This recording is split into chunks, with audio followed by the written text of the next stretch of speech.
जय Shri Krishna. गीतागम Gurukul online classes में class 12 art का राजनीति विज्ञान भाग 2 अध्याय 6 न्यायपालिका के बारे में हम पढ़ेंगे। न्यायपालिका के बारे में आज तक आपने कक्षा 6 से लेकर 11 तक कभी न कभी और कई बार कुछ न कुछ पढ़ते ही रहते थे।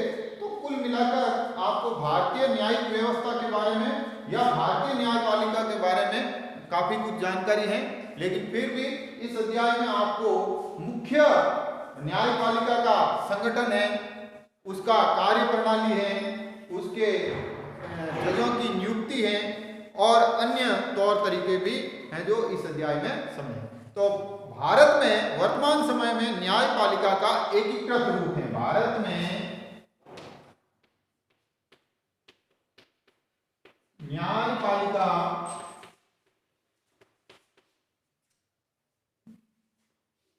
न्यायपालिका का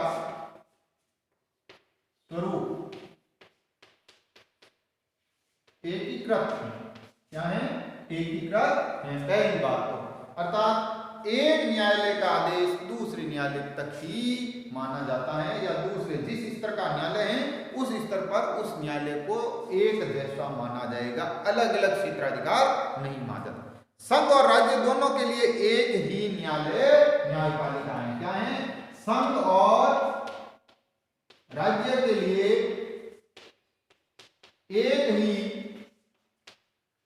न्यायपालिका है। अतः जिस तरह अमेरिकी सिस्टम है वहां राज्यों के अपने कोर्ट होते हैं और संघ का फेडरल कोर्ट अलग होता है, इस तरह से हमारे यहाँ संघ और राज्यों के अलग अलग कोर्ट नहीं है, अदालतें नहीं है। हमारे यहाँ न्यायपालिका एक जैसी है। भारत में उच्चतम न्यायालय मूल अधिकारों का रक्षक और संविधान का संरक्षक भी है। भारत में उच्चतम न्यायालय, जिसको आप सुप्रीम कोर्ट कहते हो,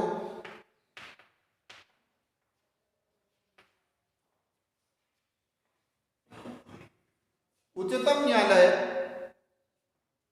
मूल अधिकारों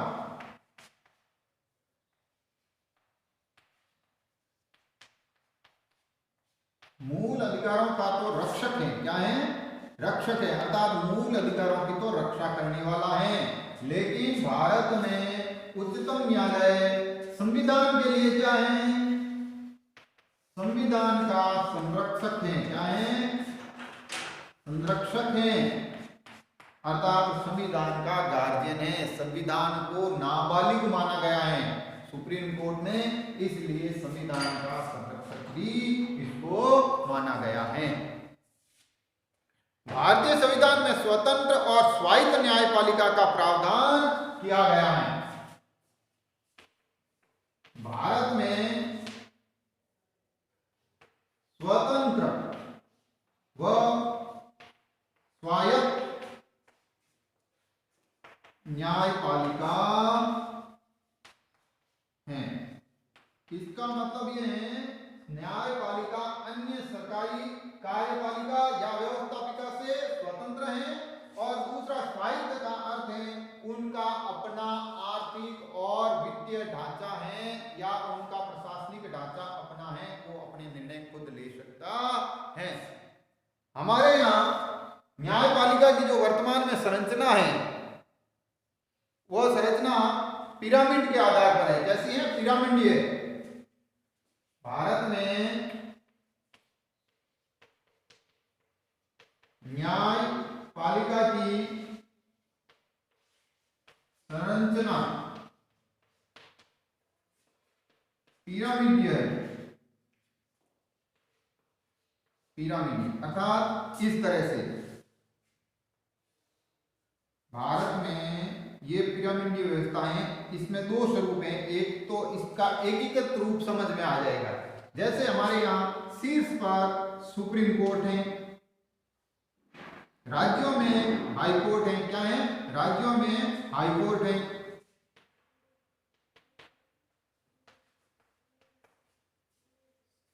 और बाद में जिला स्तर पर जिला स्तर पर जिला न्यायालय है, क्या है, जिला न्यायालय हैं, ये शीर्ष पिरामिड है।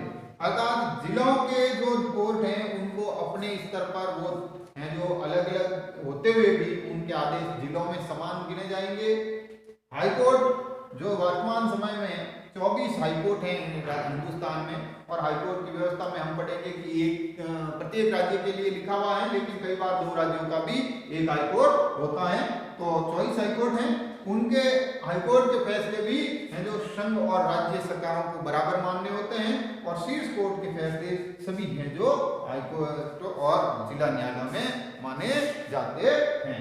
तो ये वर्तमान में हमारी पिरामिडीय व्यवस्था है, और ये इसका एक ढांचा है जिससे समझ में आता है कि वो अपने से ऊपर वाले न्यायालय को ये जो आदेश हैं या जो डिग्री है वो नीचे वाले न्यायालयों को माननी पड़ती है।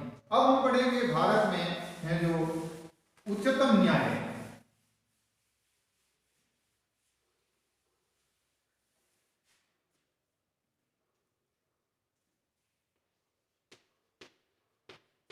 उच्चतम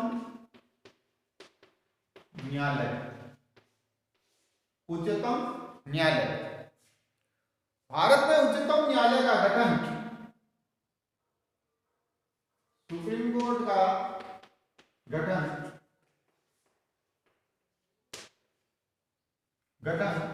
अनुच्छेद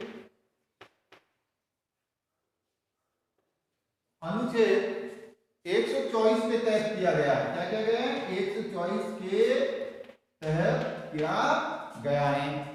अब इसमें क्या लिखा गया है कि अनुच्छेद 124 में इस उच्चतम न्यायालय के गठन और संरचना की जो बात कही गई है उसमें यह है कि उच्चतम न्यायालय में यानी सुप्रीम कोर्ट ने एक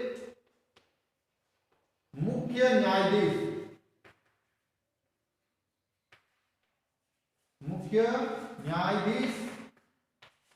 सहित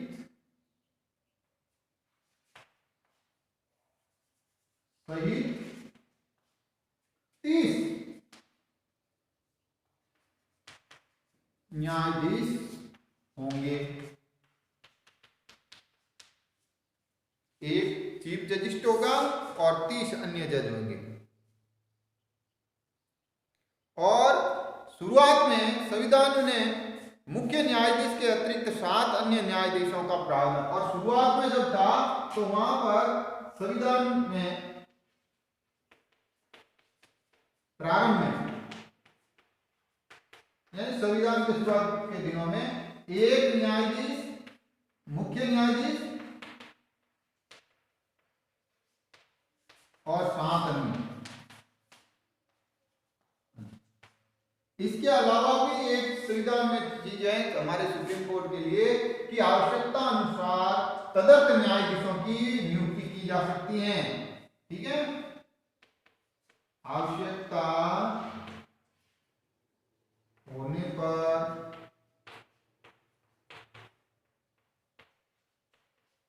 तदर्थ न्यायाधीशों की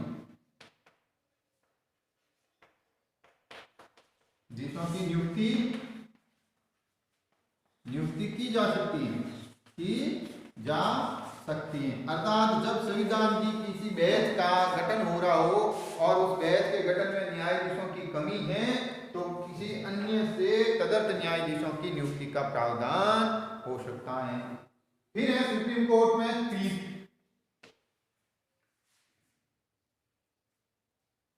सुप्रीम कोर्ट में पीठ की व्यवस्था, ये अनुच्छेद 130 के तहत है। क्या है? अनुच्छेद 130 के तहत पीठ की व्यवस्था की गई है कि इसकी मुख्य बेंच कौन सी है। तो इसकी मुख्य पीठ दिल्ली में है। कहां है? मुख्य पीठ नई दिल्ली में, नई दिल्ली में है, जिसमें मुख्य न्यायाधीश को यह अधिकार है कि वह उच्चतम न्यायालय में की पीठ किसी और स्थान पर भी राष्ट्रपति की पूर्व अनुमति से है जो स्थापित कर सकता है। और इसके साथ ही अन्य पीठ के बारे में यह है कि मुख्य न्यायाधीश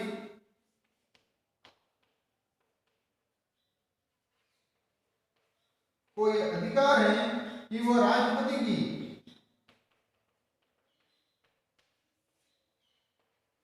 अनुमति से अन्यत्र पीठ स्थापित कर सकता है, लेकिन उसके बारे में यह है कि जैसे ही उस पीठ की सुनवाई या बैठक पूरी होती है तो वो पीठ अपने आप ही स्वतः खत्म हो जाएगी। ऐसा कई बार हुआ है कि जब हमारे यहाँ बेंगलोर में है जो मुख्य पीठ ने सुनवाई की हो, तो ये कोई एक व्यवस्था नहीं है कि एक बार वो चीज होने के बाद वो रहेगा, नहीं, नई दिल्ली में तो हमेशा रहेगी। लेकिन जो अन्यत्र स्थान पर है उसके बारे में प्रावधान यह है कि जैसे ही उस पीठ का या खंडपीठ का कार्य पूरा होता है तो वो पीठ अपने आप ही विलोपित हो जाएगी, आगे के लिए उसको नहीं ही याद करनी पड़ेगी। अब हम पढ़ेंगे सुप्रीम कोर्ट के न्यायाधीशों की नियुक्ति संबंधी।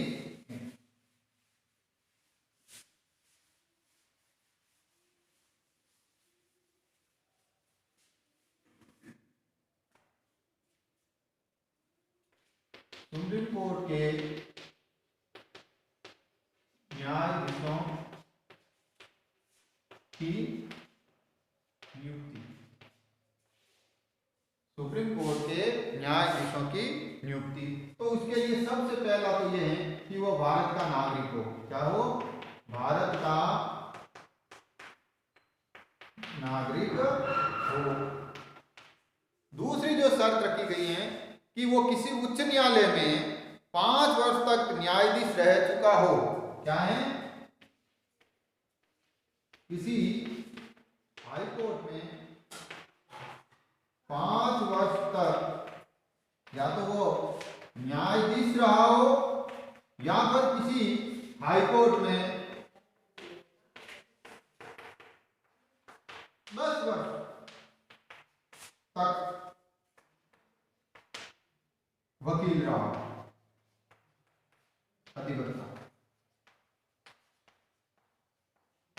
अधिवक्ता रहा हो।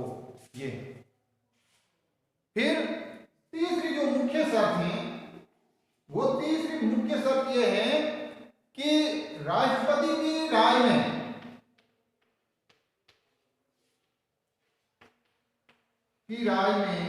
वह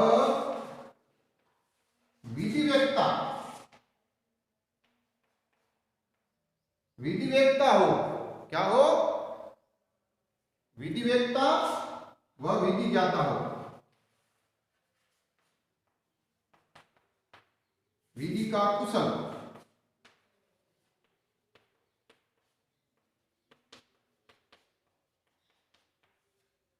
अब देखो इसमें महत्व की चीज है कि राष्ट्रपति की नॉलेज में या तो वो प्रसिद्ध कानून वेत्ता हो, डिग्री के बारे में कुछ नहीं लिखा है, या फिर वो कानून का बड़ा ही जानकार हो। तो इस संदर्भ में 3 चीजें आती हैं कि या तो वो कोई जज रह चुका हो, या कोई वकील रहा हो, या कई बार क्या होता है कि जो कानून की यूनिवर्सिटियां होती हैं, लॉ कॉलेज होती हैं, तो लॉ कॉलेज के किसी शिक्षक को भी वो बना सकते हैं। लॉ कॉलेज के जो शिक्षक होते हैं उन शिक्षकों का भी इसमें जो नंबर आ सकता है। मुख्य बात यह है। तो ये राष्ट्रपति की मुख्य योग्यताएं हैं। कुल मिलाकर वो 3 चीजें पूरी करता हो कि एक तो वो कानून का जानकार हो, डिग्री के बारे में कभी कुछ नहीं लिखा गया हो। तो ये मुख्य चीजें हैं। फिर उनकी शपथ क्या होती है? शपथ कौन दिलाएगा?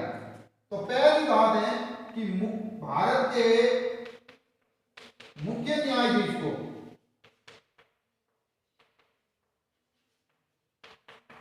तो राष्ट्रपति दिलाता है। कौन दिलाता है?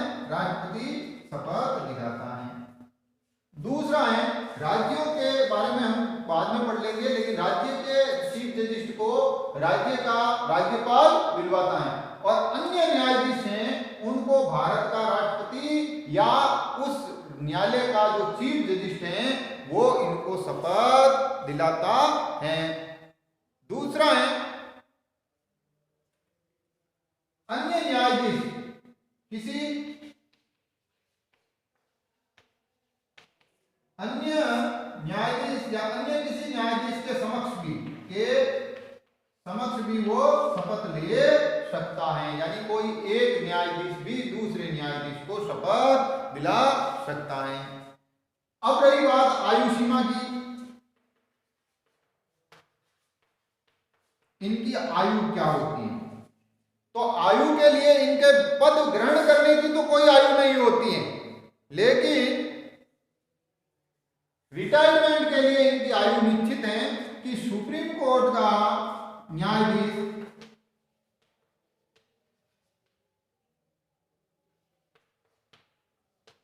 65 वर्ष तक की आयु तक कार्य कर सकता है। क्या कर सकता है? कार्य करेगा, या फिर वो स्वेच्छा से अगर अपना पद पे भी छोड़ना चाहता है तो छोड़ सकता है। बाकी इसके लिए कोई जो आयु का निर्धारण नहीं है। अमेरिका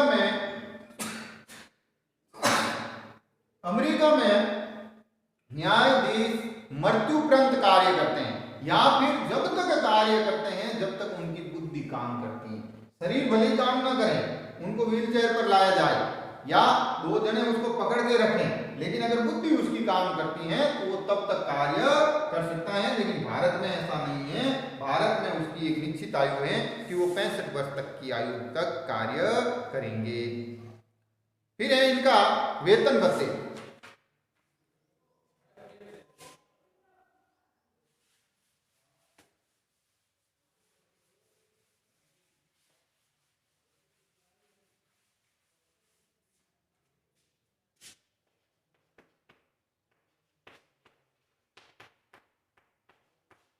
वेतन भत्ते, तो भाई वेतन भत्ते के बारे में सिर्फ एक लाइन है कि भारत की संचित निधि से है जो इनके वेतन भत्ते दिए जाते हैं। तो संचित निधि का प्रावधान हमने पहले पढ़ा कि जिसको इस निधि से पैसा मिलता है, फंड से पैसा मिलता है, वो हमेशा प्लस में होते हैं, माइनस में कभी नहीं होते हैं। यानी वो बढ़ोतरी ही होगी, उसको कम कभी भी नहीं किया जा सकता है। तो ये भारत की संचित निधि में से वेतन भत्तों की कार्यविधि। दूसरा है, हमारे देश में कुछ तदर्थ न्यायाधीश भी होते हैं। क्या होते हैं? तदर्थ न्यायाधीश भी हमने बताया था। तदर्थ न्यायाधीश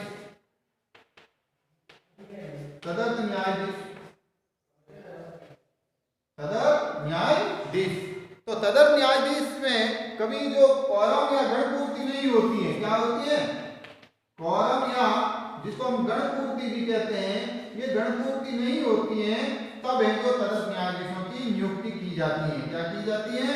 तब तदर्थ न्यायाधीशों की नियुक्ति की जा सकती है, और उसकी नियुक्ति भी का आधार वही है। क्या है? आधार वही है कि जो सुप्रीम कोर्ट के अन्य न्यायाधीशों का है। क्या है? अन्य न्यायाधीश। योग्यता सुप्रीम कोर्ट के न्यायाधीशों के बराबर इन तदर्थ न्यायाधीशों की है, और वही उनकी उपलब्धियां रहती हैं। दूसरा है अवकाश प्राप्त न्यायाधीश। कौन सा है? अवकाश प्राप्त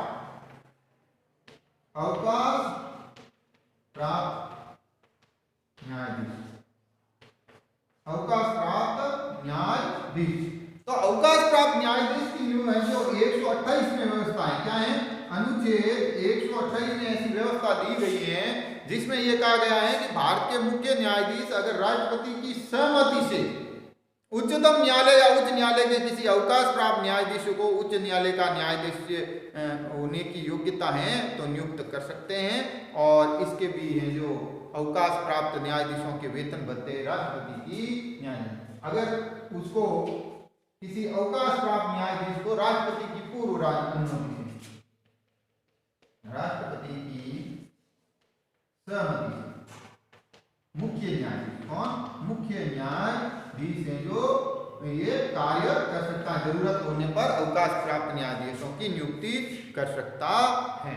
एक तीसरा और भी है जिसको अपन कहते हैं, और इसकी भी पेमेंट संचित निधि से है। एक है कार्यवाहक। न्यायाधीश, कार्यवाहक न्यायाधीश। एग्जीक्यूटिव, एक्टिंग जज, क्या है? एक्टिंग जज। तो राष्ट्रपति के द्वारा इसकी नियुक्ति होती है। क्या होती है? राष्ट्रपति द्वारा इसकी नियुक्ति होती है। कब होती है? तो पहली शर्त है कि जब मुख्य न्यायाधीश का पद रिक्त हो। क्या हो? जब मुख्य न्यायाधीश का पद रिक्त हो। क्या हो? रिक्त हो। मुख्य न्यायाधीश का पद रिक्त हो। दूसरा है मुख्य न्यायाधीश कुछ समय के लिए अनुपस्थित हो। क्या है? मुख्य न्यायाधीश कुछ समय के लिए